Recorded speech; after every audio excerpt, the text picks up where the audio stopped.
This is Musings and Counsel from London Baker Law with Debbie London Baker. You're trying to keep people out of probate, and because probate can get really expensive. Really expensive. What's better when there's a minor child, a trust or a will? There are minor children. I'm sure that not everybody agrees with me. My position is that if you have a minor child, you want to do a trust. Children cannot inherit money till they're 18 years old anyway. And I've said this before. Would you trust yourself with a lot of money when you're 18? I wouldn't have. But do you really want an 18-year-old to inherit whatever a lot means to you?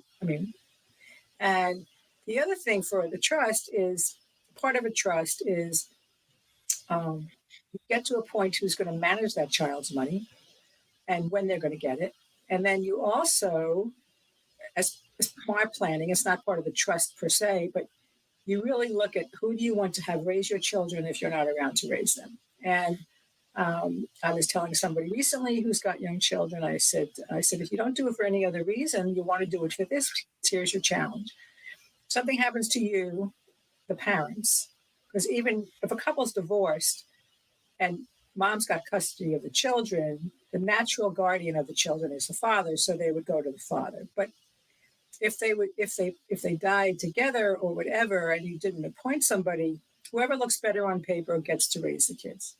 And whoever looks better on paper, because the judge doesn't have time to get to know you or whoever, whoever looks better on paper gets the kids. And that might be the person who would be the last person in the world you or the father or the mother of that child would have wanted to raise your children.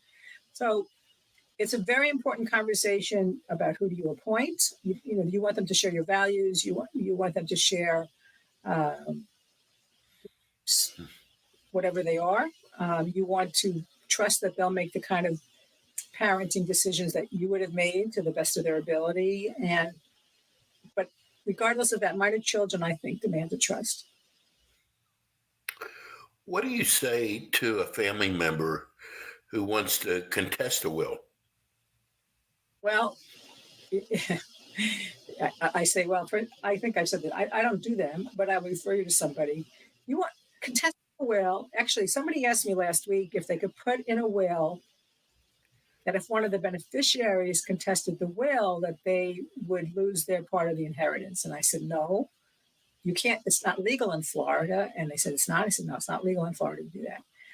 But I have a situation right now where the two children don't get along, and the one is convinced he'll do anything he needs to do to take the other, and he's convinced his sister would, the first opportunity she had to put his mother in a nursing home, she would do.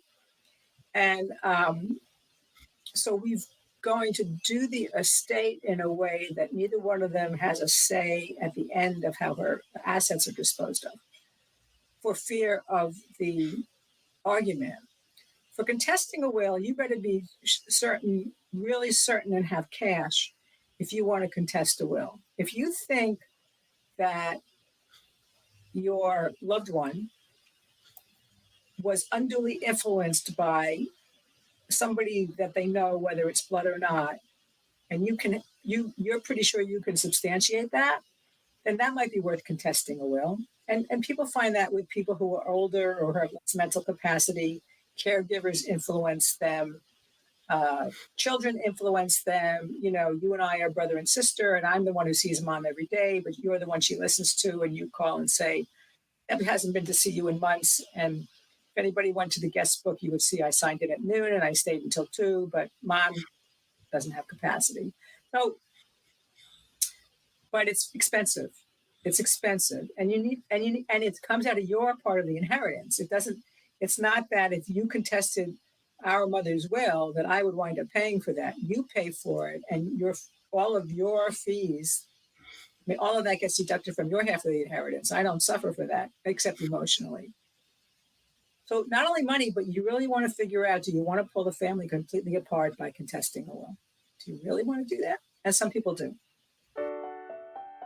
This has been Musings and Counsel from London Baker Law. Learn more at londonbakerlaw.com. Thanks for listening.